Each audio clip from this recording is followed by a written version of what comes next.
Hi! In front of me is NUBIA Red Magic 5S, and today I would like to show you how you can operate App Permission Manager on this device.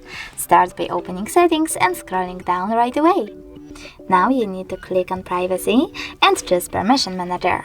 After that, just pick one of your device's features like Location and one of your apps, like Maps.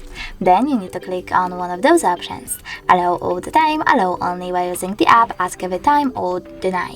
I will go with allow all the time, so now when I go back and swipe up, as you can see, Maps just gained access to this device location. But you can always just click on one of your apps and instead click on See All Maps Permissions. Then manage all of them only for this app from here.